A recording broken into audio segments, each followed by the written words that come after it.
episode 33 of the Bithell Games Podcast. I'm Alexander Slawinski. Each week we talk games, what it's like to make games, and the random stuff we don't generally find time to talk about because we are playing and or making games. Apparently, Mike so much that he's not here. We don't really know what happened. We'll get to that in a second. Show note. Thanks to everyone who wrote in, commented, and listened to last week's Unreal and Unity episode. If you're a longtime listener to this show, you know we try to keep things universal. So glad to see we didn't get too crunchy last week. Listener numbers were higher than average, so thanks to Andre for sending us down that path. If there's a topic you'd like us to discuss on the show, send us an email at contact@bithelgames.com. That's contact@bithelgames.com, and we'll try to find a guest who can speak to that all proper like. This week's guest is Bill Stiernberg. Or Steinberg? It's closer to the first one without the st. It's actually a German last name, but it is. It's actually it's the bull on the mountain. The bull. How do you know this? Because I'm German. Oh, awesome. So the Stirn is the symbol for Taurus. So it's bull. So I always get stuck on German names because it's like, do I say it in the accent, or and then especially because it's got that R in there, so it's in American it would be Stiernberg. Yep.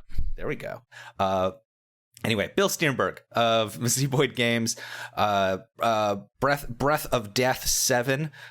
Don't try to find 1 through 6.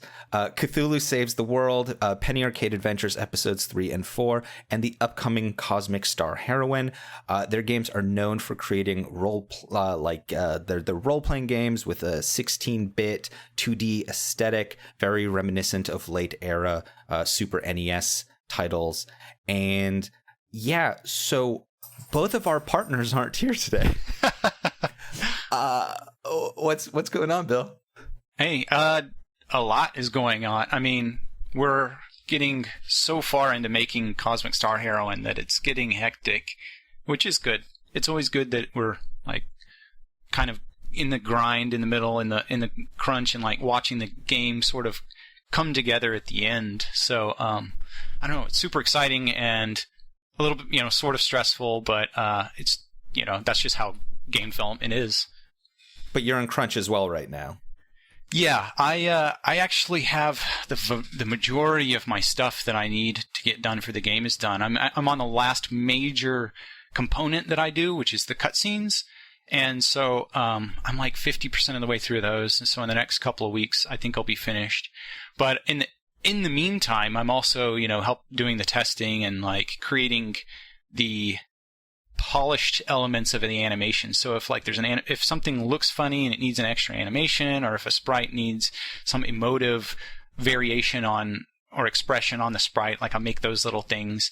And I'm also playing through to make sure that the story sequences make sense, both visually and also like dialogue, and making sure there's no plot holes, and doing testing and all that other stuff while Robert's still getting the battles laid out and balanced, and getting all the little towns with all the million little NPCs I made all running around and everything like that. So it's never slows down.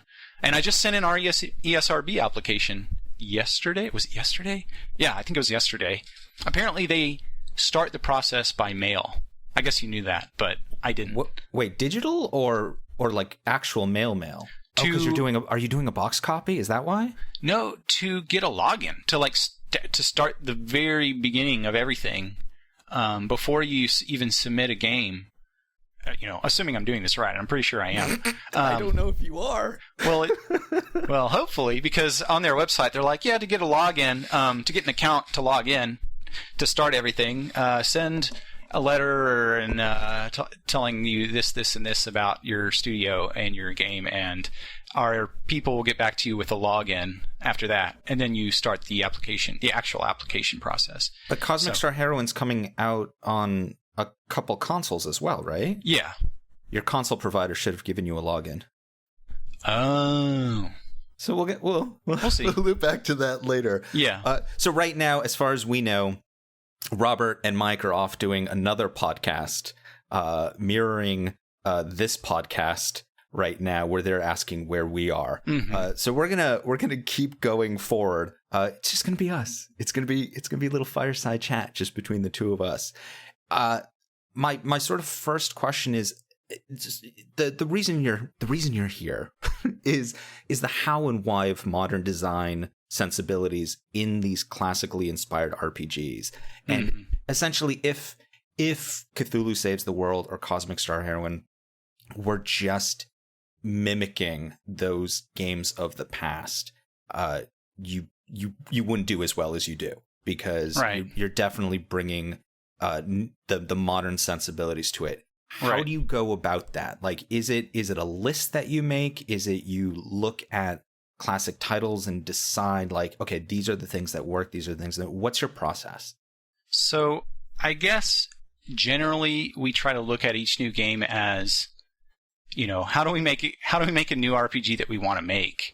It's less how do we take a classic RPG and make it modern, and more like how do we design an RPG that we like, and then we kind of make it work within the presentation of an older game, because that's what we're capable of as a small studio.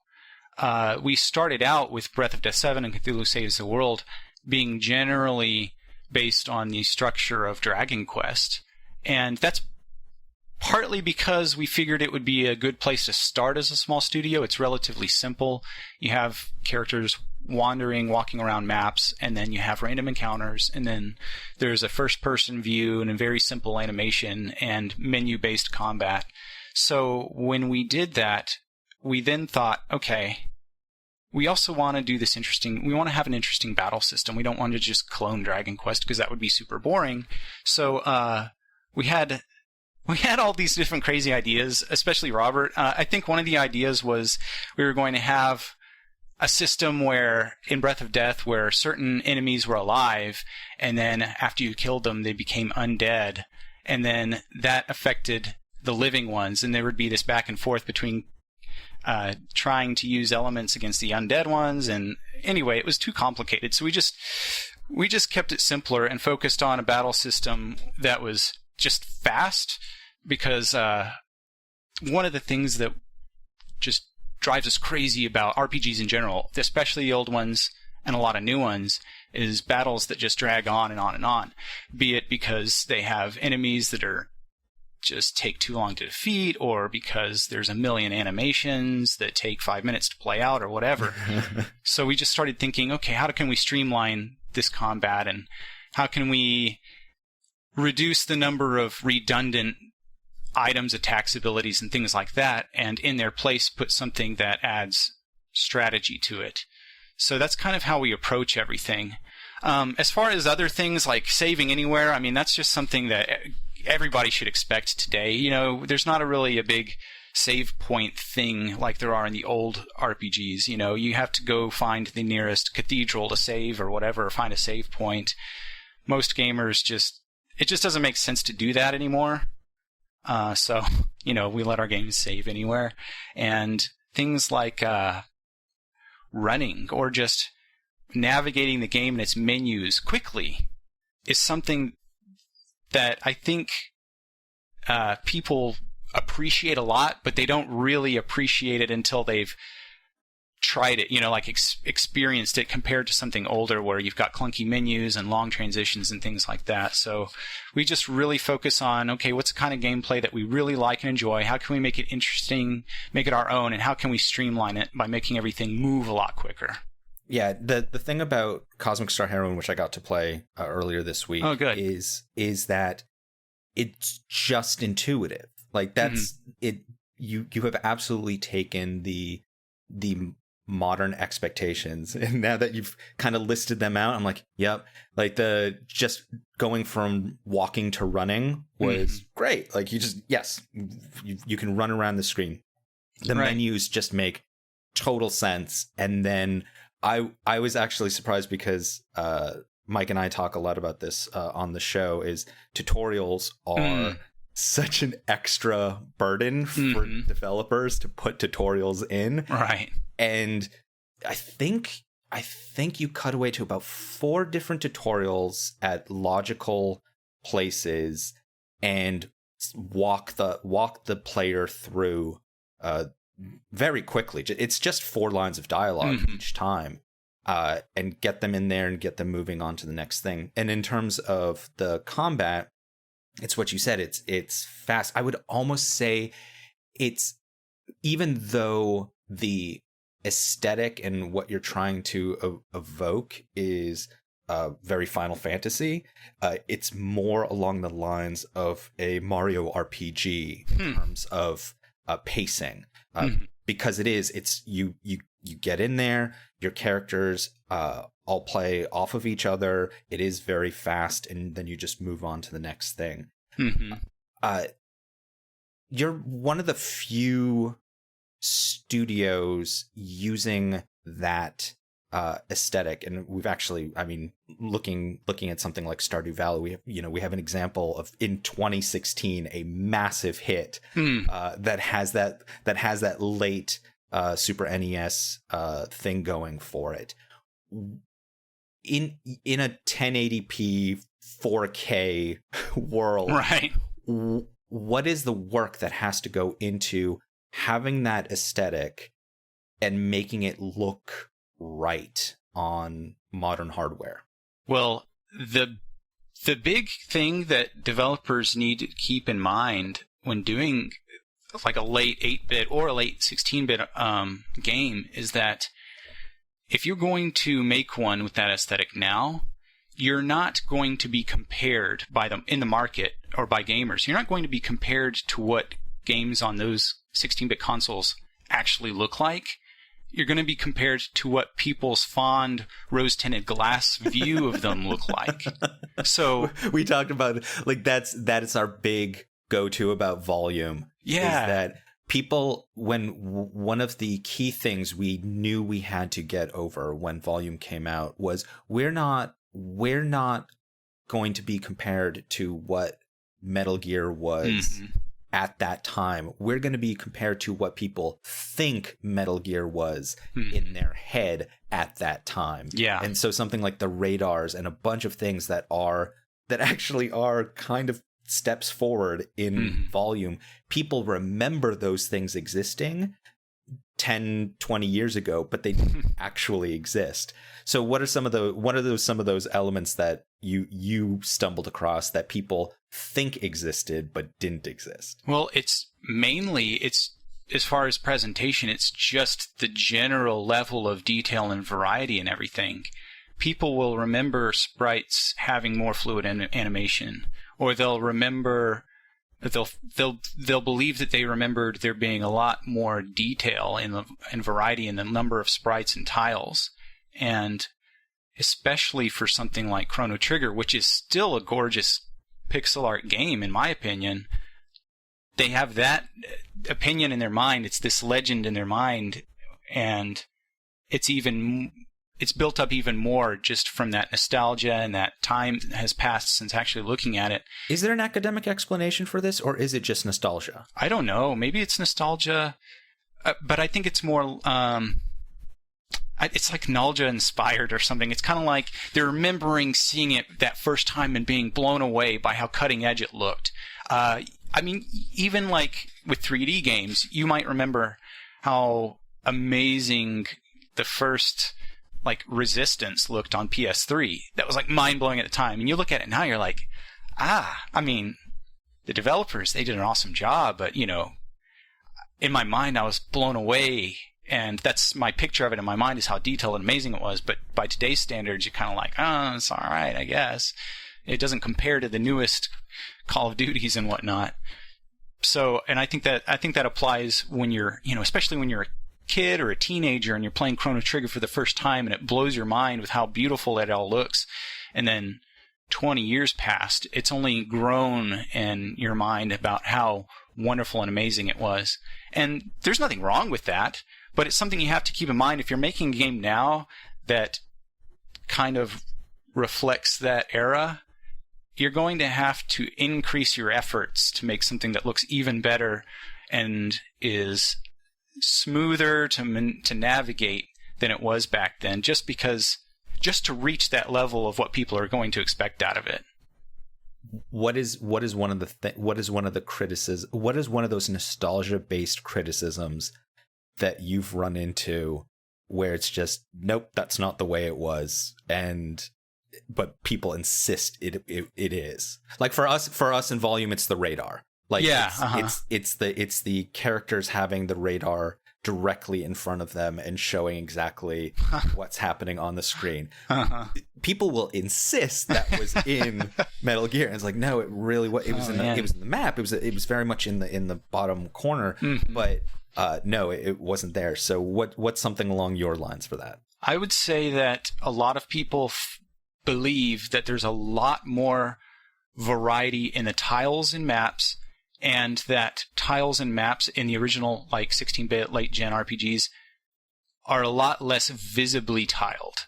So in their mind, they'll look at a new 2D game, be it an RPG or whatever, and they'll be like, oh, you can see the repeating tile so easily. Not like Chrono Trigger, which had all these various variety tiles mixed in, and the way that they drew them were so seamless, and they had so many different ways to connect to the sprites in the caverns and the castles and stuff. You could almost never tell it was actually a tile-based game. And I'm exaggerating a little bit, but I've seen that kind of comment many, many times. If you look at Chrono Trigger with that kind of critical eye, you do see the repeating tiles, and you do see the seams, and you see it in the castles and the caverns, and it's not nearly as totally seamless and totally varied as you might think you remember from playing it the first time when it just blew your mind. So something I really focused on to sort of tackle that a little bit, to make Cosmic Star Heroine look less tiled, is our game engine actually is not tile based at all, not strictly anyway. Every map is basically hand drawn. I'll use textures, and I'll create my own texture, I'll call it, instead of a tile. And yeah, it'll be repeating, but I'll have a huge variety of those tiles and varying in sizes by a huge amount, and I'll layer them on so that, I might have, say, a ground like dirt tile, and then or texture, and then I'll layer on grass. But then I'll rework the grass entirely so that it doesn't have a strictly repeating pattern, and I'll add the flowers and the rocks and things, and I'll scrape away grass and random areas to give it sort of a more natural, randomized sort of natural look to it. And then things like trees, instead of being on a strict grid, so that they kind of are placed in sort of geometric areas. See, that's what I find so impressive, because with Cosmic Star Heroine, and I'm gonna keep bringing up Stardew Valley because it's just sort of the other example. I can tell a lot of work went into the environments, and going back to that criticism of like, oh, like the old games were, you did an incredibly good job in having this varied environment, but if someone were to go back and look at something like Final Fantasy II or like Final Fantasy III, which are 5 and 6, I always get that confused because there's still 2 and 3 in my head. No, they are definitely not, not the way you remember them. Right. It is clearly like someone took a tile, put a tile there, and that's what it all. But I look at something like Cosmic Star Heroine, and it's the trees. It's just an amazing example of you certainly have the layer of the ground going on, but then you've got the trees sort of as a second layer on top of it, which didn't exist back then. At least not with unlimited amounts of layers. I mean, I can keep piling them on and then flatten them, and I can place them anywhere I want. I'm not restricted by chopping it up into tiles and making sure it fits into the grid. And something else that I'm really proud of, that I like really a whole lot in Cosmic Star Heroine that old school games just couldn't do, is since our maps are not strictly tile based, I draw them on a giant square basically. It means that I could take as much liberty as I wanted with the lighting and shadows in the maps. So this has a subtle effect in some maps in the game and a much more obvious effect in other areas, but I could draw all the shadows and lighting and give them as much depth or richness and variance based on actual light sources in the maps. So when an object in the darkness glows, I can cast like light from that spot that actually acts on the sprites. And I can also create a layer of shadow that's underneath the shadows that cast on the sprites to create kind of like an ambient occlusion effect. So it's super subtle, but it makes the world feel really rich when even the small rocks and flowers and tall grass are casting very faint, sort of blurred shadows around the ground that they're on. And it just makes everything feel very rich and dense and a lot more connected than if I had just placed, the grass texture or the rock sprite on top of the ground and done nothing else. Or put a shadow from a light source that's casting a shadow over those little rocks and tree branches and objects in the proper direction that they're being cast. So again, it's subtle, I think, but I think it creates this sort of subconscious feeling that it's more dense and more rich and more grounded, like objects are better connected in the world, and it creates this sense that it just feels better and feels richer than it might if I used a strict tile system like the old games. So now in terms of sprite creation, what are the lessons that you learned from the past, and what are the elements that you feel you've brought to make it work in the modern context? Oh, well, and are there any go-to books or like go-to sites for learning how to do sprites properly? Because I know this is one of those things that even when it was on the press side, I would see a lot of criticism for sprites and sprite creation, and it's just like it looks good to me. I just sort of shrug. So how, what did you learn from, what did you do to pretty much offset immediate potential criticism? And then what are the elements you think you added to it? Well, just as a forward, the pixel art is such a broad genre of art. There's millions of ways to do it. So, having said that, you might have like all kinds of levels of detail and types of animation and ways to handle color palettes and stuff. And also to answer your very, very first question, there's a very popular pixel art guide by, I think, Derek Yu wrote it, and it's fairly brief, but it goes over all the important stuff, and it's only a few pages long. So if anyone ever wants to learn the gist of like really good classic pixel art that's like pretty detailed, they should check out Derek Yu's guide on it. And other than that, there's a bunch of other ones. I can't remember them offhand, but if you start poking around, you'll find out who the really talented pixel artists are. There's a bunch of them, and you can learn from kind of what they'll post. But as far as what is something that I've really learned doing this is something interesting is animation with sprites. It's really interesting how the size and level of detail of a sprite, like the larger it gets and the more detail it gets, there's like an exponential factor of how much animation it needs to look smooth. So if you have like a very simple 8-bit looking RPG like Breath of Death, or even just Breath of Death, you might be able to get away with like a 2-frame walk animation. And nobody's going to really think, oh, that looks totally out of place. But then if you go up to the size of Cosmic Star Heroine, which the sprites are 2 to 3 times larger than Breath of Death sprites. I mean, just the difference between Cthulhu and Cosmic Star Heroine.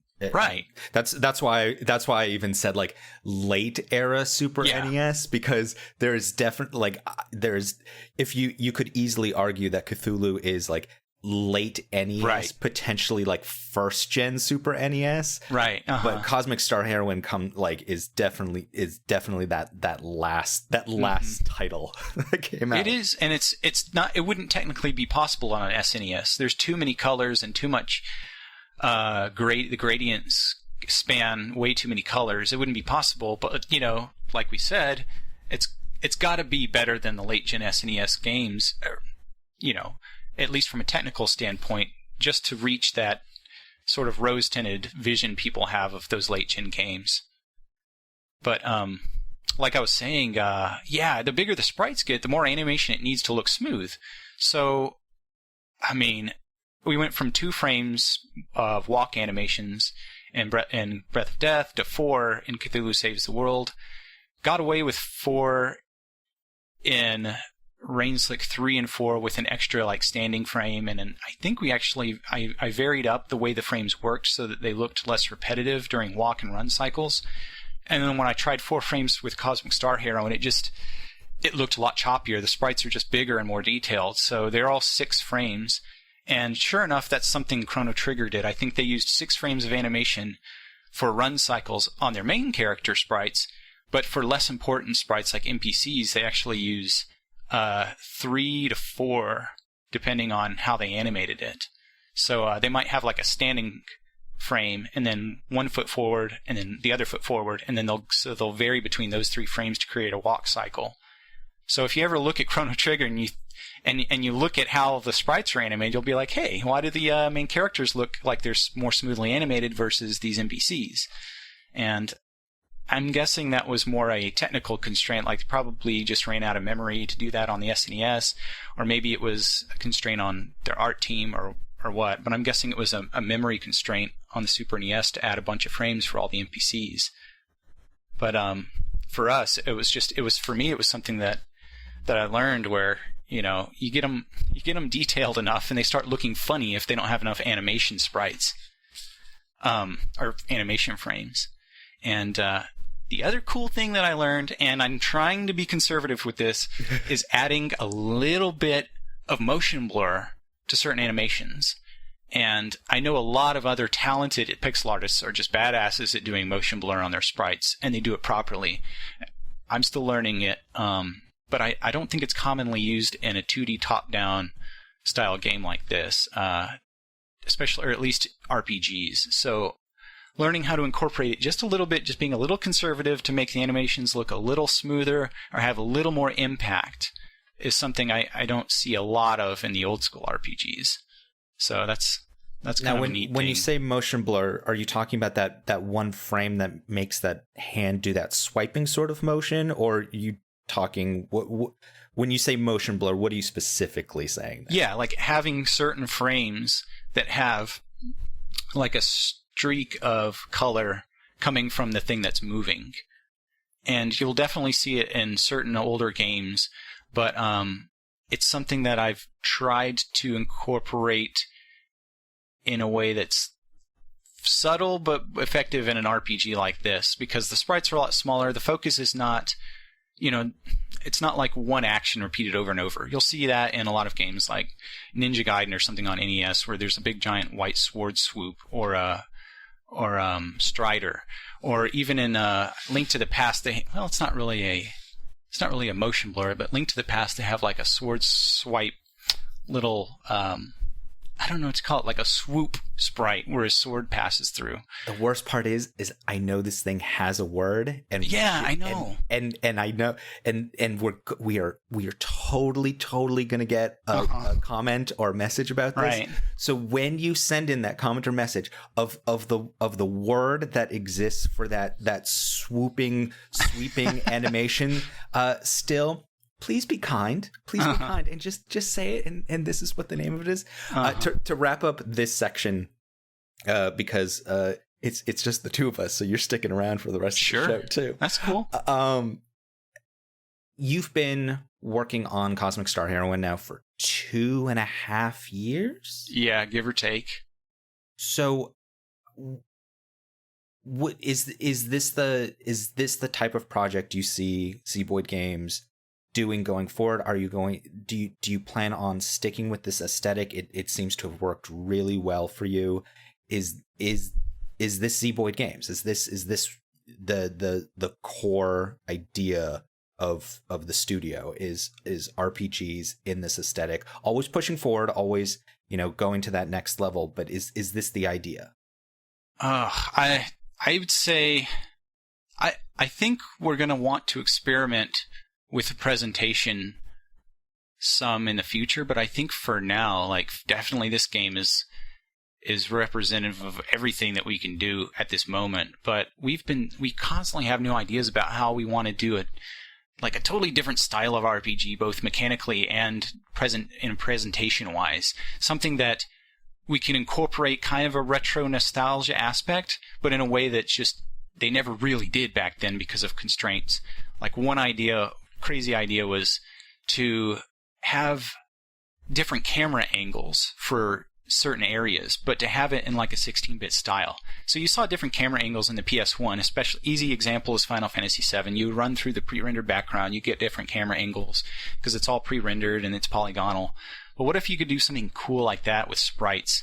And I know that there's a lot of adventure games kind of did that, but I don't know if there's ever an RPG. So we were thinking of doing kind of like an RPG that's maybe got horror elements, like kind of like Resident Evil, and then hey, Resident Evil has this really cool like altering perspective thing going on. What if we could do some kind of RPG that incorporates that, but also give it a retro aesthetic that we have the resources to pull off? So that's just one crazy idea, but I will say I've loved to death working on Cosmic Star Heroine and its style and presentation. I think there's still a big hole in the market for the games that look like this, especially in RPGs, and I think it's because it's not easy to do. I mean, I know it's not easy. It certainly isn't easy for me. It's a ton of work. So not a lot of developers can really have the time and energy and resources to tackle it for a big sprawling RPG with a huge number of environments, especially with that span 3 different planets, and there's aliens, and there's human worlds, and then there's nether realms and stuff. So I really love it. So we're probably going to stick with this for at least one more game, just because we've built up these skill sets doing it. But we definitely also want to try other stuff down the line. So we'll see. And when is Cosmic Star Heroine available, and what platforms? We are still trying to shoot for late this summer. It'll definitely be out on PS4, PlayStation Vita, and on PC through Steam. And we are also going to do an Xbox One version, but it will probably come out after the other versions, depending on how quickly we can get it up and running and fully tested and everything on that platform. And you're doing a box version with our friends at Limited Run. Yes, that's going to be so fun. I'm so excited. I mean, I've never had a physical thing that I've, like, making a video game is like a dream, right? For most indie developers, certainly for me.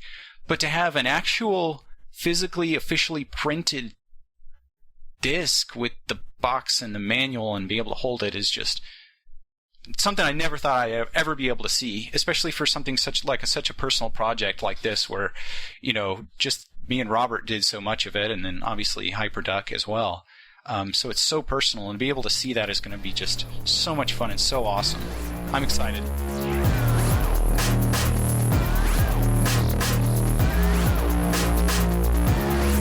And now it's time for what's going on at the studio. It's just me and Bill again.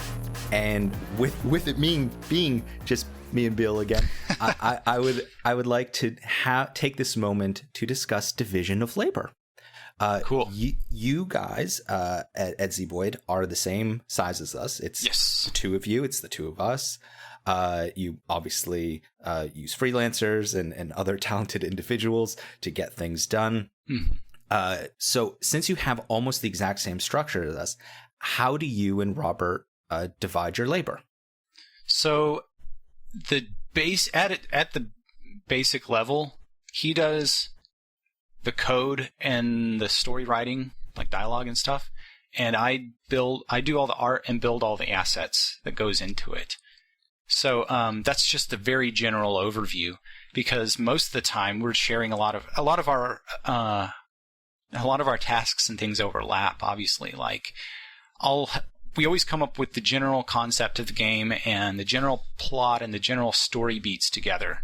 And that's a lot of fun. That's, early in the process. And later on, we develop it also as a team to make sure that we can cover a whole lot of really interesting locales and have really cool characters, and where do you meet them and where do they go and how do we make those into maps? So, game worlds. So we share a lot of those responsibilities, and we share the marketing duties. And if someone needs to go to an expo, like, can we both go, or does one of us can make it and the other one can't? That kind of thing. But when it comes to the code, he writes all the code. Sometimes I'll try to help him come up with a general way to tackle something, utilizing the engine he has to do it in a new and interesting way. That's how we came up with this hand-drawn map system instead of a tile system. Whole different story. And then obviously, when I'm drawing something or building a map, like, he'll have suggestions on how to make it, hey, what if you did this? Would that make it more interesting? So that's the gist of it. So how do you handle your accounting and your legal and the Alexander stuff? Oh, so like for budgeting and stuff, that's the kind of thing we kind of come up with together. Since there's two of us and this whole thing affects us both, we're both 50-50 owners and partners in this. The general budget and how are we going to tackle making this game, we kind of come up with together. And then as far as... So do you do that at the beginning of the project? Yes. Like you work out the entire budget and work out... So on something like this, so for example, on something like Cosmic Star Heroine, where it's, I'm guessing has gone past your original budget expectations. Uh-huh. How do you handle something like that? Is it just you just shrug your shoulders, or do you go back to the budget and try to figure things out, or what do you do in that situation? Well, I mean, you can see kind of our budget guide that we posted on our Kickstarter when we kickstarted this.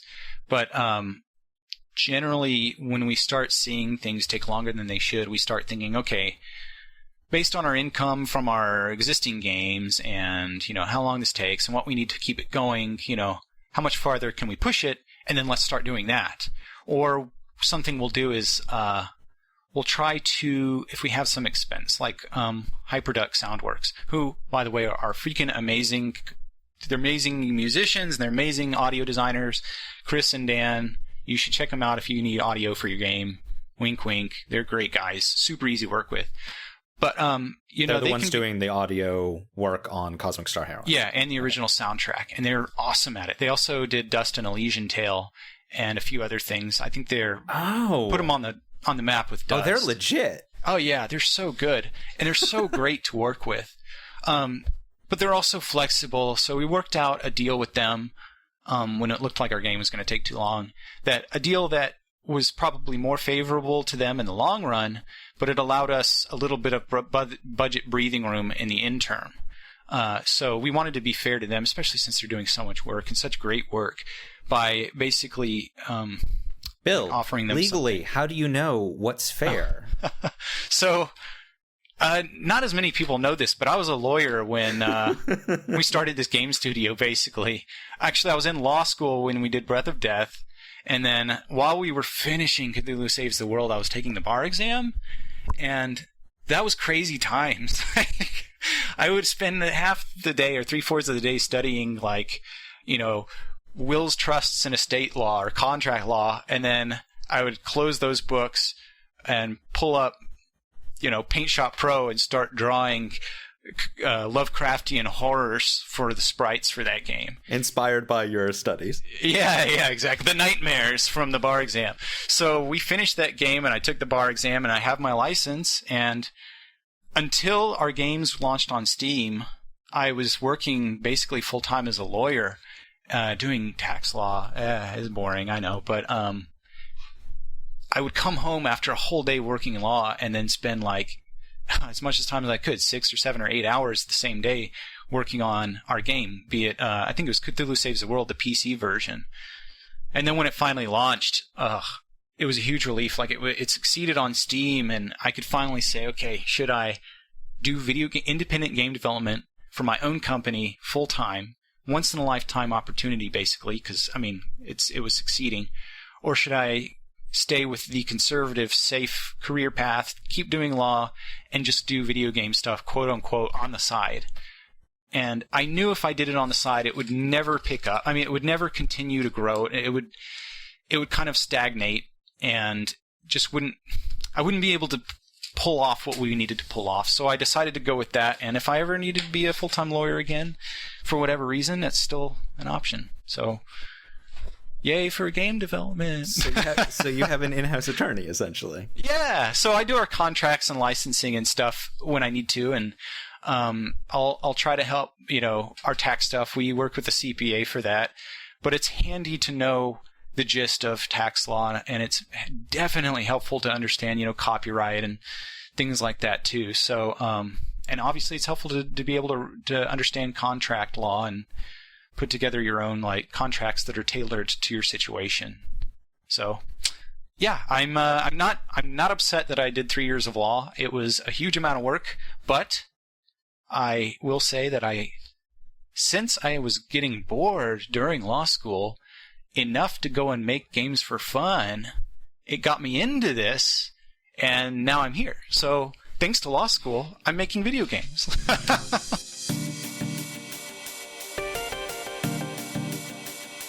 A reader mail. No, this is terrible. Oh, no, we're just going to go right into it. Hey, Mike and or Alexander. Haha, laughs on you. Because Mike's not even here, so you can't and or Alexander me. So you're just going to have to deal with me and Bill. My name is Tyler R., and when I'm not listening to your podcast, I'm a beginner video game journalist. PAX West is coming up, and as it will be my first convention ever, I had a couple questions. First, I was wondering if Bithell Games will be making an appearance. No, sorry, we're in crunch. We got to get this stuff done. Sorry. Secondly, I was hoping you could offer any convention advice you may have for a first timer. Anything from how to use time wisely, how to interview well, to general stuff like what to bring along and what not to bring along. Anyway, I hope your game is coming together nicely and hope to see you there. Thanks, Tyler. So, Bill, let's start with you on this one, because I'm going to take the super hardcore journalism side of things on this. So when you are doing presentations at conventions such as PAX, when a journalist approaches you, what are some of the things that you're prepared to answer? What should they know if this is their first time essentially interviewing at a convention? What should they know, or what should I know? What should they know? Oh, okay. They should have at least a general idea of what the developer does. That sounds like common sense, but if they know a little tiny bit about the background or maybe the game that they're about to interview about, they will be a lot better able to ask good questions or to ask questions that their readers will want to know. But Bill, if people only had a device on them that was connected, such as to the internet, where before they speak to you, they might be able to, I don't know, look up the Wikipedia page and perhaps get a little bit of information instead of just going into cold. Should people have such a device handy on them to do such things? You joke, but at expos? I'm not joking. I've totally seen this. Expos are like a wormhole for cell phone data usage. So when you go to an expo, you gotta pray to the cell phone, the 4G gods, or to get a signal that works. I'm serious. So you might do it before you leave your hotel room, or whatever, or before you go into the expo hall, because you're probably not going to get a signal, or if you do, it's going to be really slow and crappy. Yeah. And the other thing is, because of that crappy signal, your phone is going to drain its battery really quickly searching for a signal. So you might also want to bring a backup battery to plug in, recharge your phone while you're on the move, because you're not going to want to leave the expo hall while you're there. So, that's just one little thing I learned was a dying cell phone that gets really crappy reception and downloads web pages super slow is not going to be super helpful if you're trying to look up stuff on the spot. So other than someone talking to you and at least having basic knowledge of your games and what you do, what are some of the questions that you typically appreciate to have asked? Or do you just want them to try out the game and then ask you questions after? How do you feel when someone doesn't actually play your game and just starts asking questions? It's okay. Usually there's at least a few reporters or media there that is doing they're kind of running through all of the games, or running through the indie studios, just to talk briefly and capture footage and move along and do the whole thing in 15 minutes. Obviously, because there's all kinds of stuff on the show floor. You can't expect everyone to spend 30 minutes just on your demo. I think it helps them a lot to actually be able to play the demo and not be interrupted and be able to focus on it, because then they can describe it in their write-up or article or, podcast or what have you. So if they can do that, that's super helpful. And me personally, we always try to provide like an open spot for the demo for them to play when they get there, even if they just showed up without a scheduled meeting. So I think, if you can play it, then play the demo. And I think that'll help you a lot, and it'll help you ask questions, and it'll help us answer questions. I'd be curious to hear your thoughts on this. In this era of YouTube, do you think it would make sense for developers to have, for example, something like Cosmic Star Heroine have a demo available that a YouTuber could put on a stick and have them play it at home or stream it at home? And it's still just that demo, but at least you're getting that promotion through it being on YouTube, rather than them trying to talk about it and just giving them B-roll or something like that. Right. I mean, as we discussed this is actually really new. Right. Like if this were to occur in the next, couple years, like this is really new territory. So we're actually in the unknown as I bring this up. But what are your thoughts on that? I think it really depends on the state of your demo, honestly. Like if you just got it working just enough so that it only works on the settings that you can show at that expo, like for example, it only runs at 1080p, and it only runs, if you have an Xbox controller, and there are no other settings that you can change, it might be hard to just let any person have it, and you don't know their specs, and they don't know if it's going to run properly on their computer, or there might be serious problems. I mean, you might want to be like, not just let anyone try it. I mean, it would have maybe a negative impact if they tried it out and streamed it or something, and it was crashing and it had funny, weird resolution problems because you hadn't had time to write resolution-specific code, or that's a good point. Weird bugs going on. On the other hand, I think it would be great if your game is robust enough at that point in time to let a reviewer, reporter, or whatever have a cheap flash drive or whatever, or a disk to take with them and stream it. Or you could even do it, you don't necessarily have to wait for the expo to send that to them. You could do it maybe before, or set a date or something ahead of time. So I think that would be a great idea. It's just, is your demo going to break on you and make you look bad? Or is it in a state where it's robust enough that it's going to handle whatever resolution and video card or drivers that they have running? So, my recommendations for Tyler are, if you're doing something like PAX West, my immediate thing would be to go straight to the Indie Mega booth. Yeah. And check that out. Just don't bother with the AAA stuff. The AAA stuff, you're either going to get the YouTube video uploaded the day of, or very shortly after. You're not really getting any new information out there that differentiates you from all of the other reporters. But what you can do is go to the Indie Mega booth, find, get talking to the devs there, start building up those relationships, because those are the people who are going to be playing the game for a long time. And even if they don't make it as an indie, they may take a job in AAA. And if you're a cool reporter that they knew back in the day, that you might get access to AAA things, because they'll hook you up with PR that you wouldn't necessarily get access to. As a reporter, access networking is pretty much your bread and butter. So covering, so the Indie Mega booth has an amazing level of talent, and it keeps getting higher and stronger every single year. It is fascinating to me to look at something like Indie Mega booth from 3 years ago and then to just this past year at PAX East, where any one of those games could have been on a console, and that's not a conversation we would have had several years ago. And I do know that PlayStation has done a fantastic job. There are several folks at PlayStation who've done a really, really amazing job of reaching out to indies and making sure that they get on the console. But it's also just the quality level you have to hit to be an independent developer nowadays is I mean, look at Zeboyd.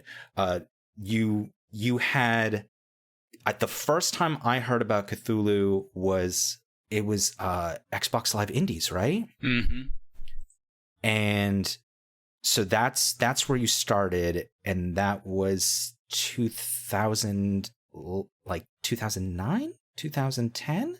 Yeah, 2010, 2011. Yeah, and then I guess after that, you guys decided to go to Steam, and that's where things really start to take off from that point. But then you look at something like Cthulhu, and then you look at something like Cosmic Star Heroine, and I highly encourage, if you have not seen Cosmic Star Heroine, you take that moment, and that's a difference of 6 years right there, and the quality difference and the expectation of the audience of what is indie has changed so radically that I think those two like games are a really good comparison of what worked then and what works now, and the amount of work and effort that had to go into Cosmic Star Heroine to push through to get attention.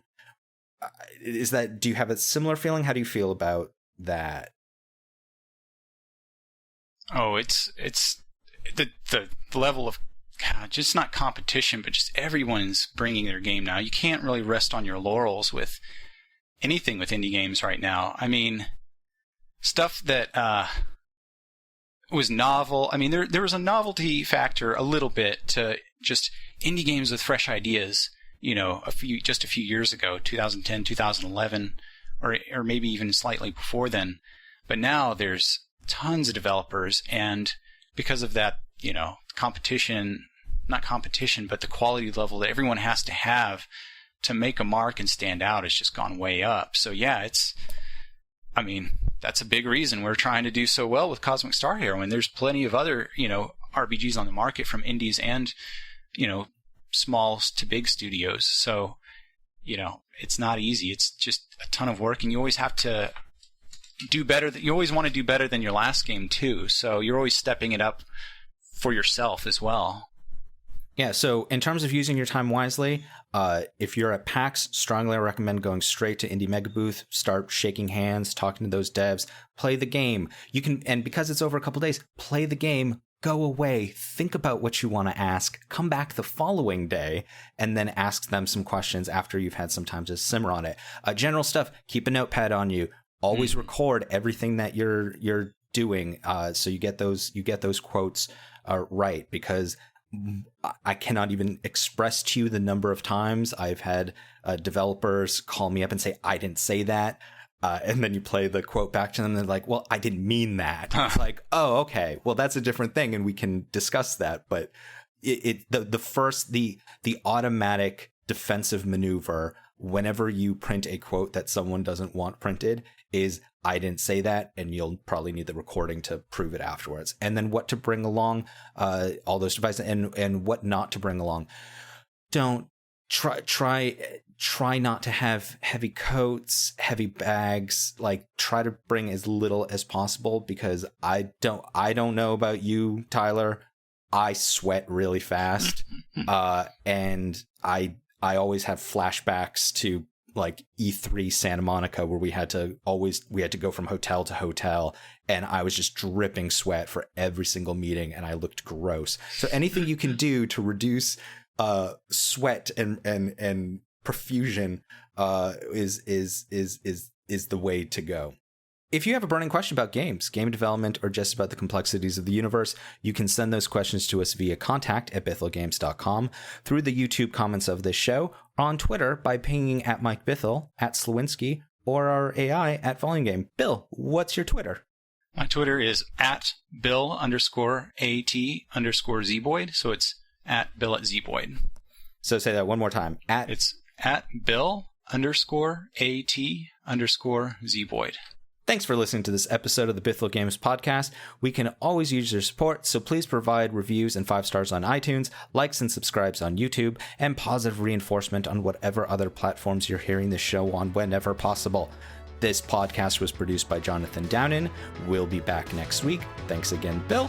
I'm Alexander Slawinski, and get in the last word, Mike.